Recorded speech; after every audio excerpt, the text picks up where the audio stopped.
Hello everybody, today we have an interesting project to observe. So today our guest will be the city car driving, or No Need for Speed Loud Unleashed as it's known inside my school, is a motoring sim from Russia that prides itself on the realism of the automobiles, traffic flows and pedestrians. Aspiring boo square splashers, hedgehog squatters, and cyclist harass are sure to find its useful companion to the real world driving instruction.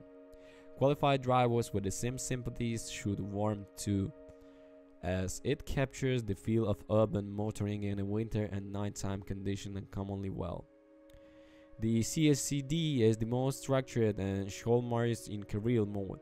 This collection of 19 driving challenges ranging from relatively simple parking exercises in desert car parks to taxi style tasks on crowded inner city road systems must be compelled in a set order, as certain missions are tracked through. The success in them is only legitimate way to access the game handful of locked drivables and map areas. The temptation to reach a labor-saving lockpick and move straight on the free driving is awfully hard to resist. The heart of the sim is free driving is where the real magic happens. Cruising around the erased Russian City 1, a rather cramped environment compared with the room rainbow space in the Truck Simulator series, there are moments, usually when the lights level are low snowflakes and whirling against your windscreen. When against the odds, forward development creates slurps from simulation's holy grail. Reality and unreality begin to smudge. Suddenly, you are no longer sitting in the slumber sport office chair in the back bedroom 27 Cavalier approach pretending to guide an elder Lada Niva through the tangled traffic streams in a bustling foreign city. You are actually guiding an elder Lada Niva through the tangled traffic streams in a bustling foreign city. The whereabouts of what city can be customized with the aid of selectable traffic rules, United States, Australian, and continental EU highway codes and driving directions are replicated through not always as rigorously as the default Russian Federation regs, keep the drive under vaguely familiar condition.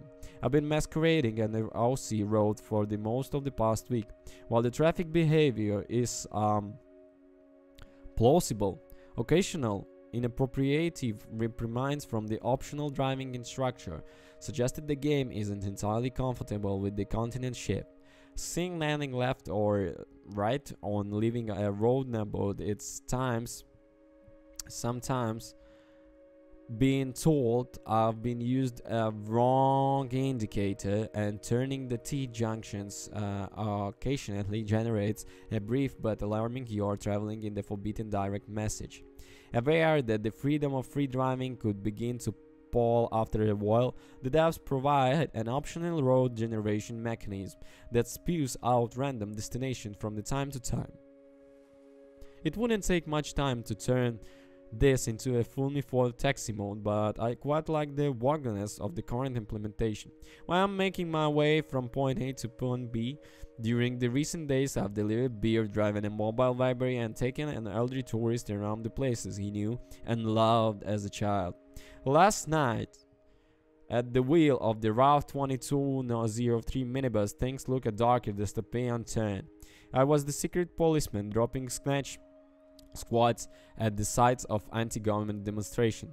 Compared to the best flight and train sim Covenges, the dozen default vehicles are crude affairs. Cockpit functionally doesn't extend to work chokes, windows, or widescreen washers. Models are non-excitement, the audio trends toward despair and the synthetic. Sadly, where few of the characters communicating creaks, rumble, and whines that should accompany a jar of an early Lada saloon on UAZ 4x4 have been modeled. What you get in essentially credible handling the decent approximations of manual gearboxes.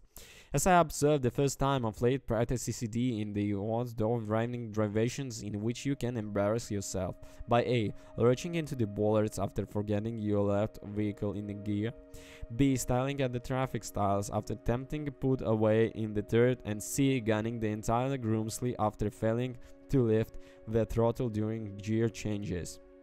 Clutch operation, even without the pedals at your feet, is perfectly practical, much through the effort having gone into ensuring wheel-less, mostly reliant consumables don't feel like class citizens.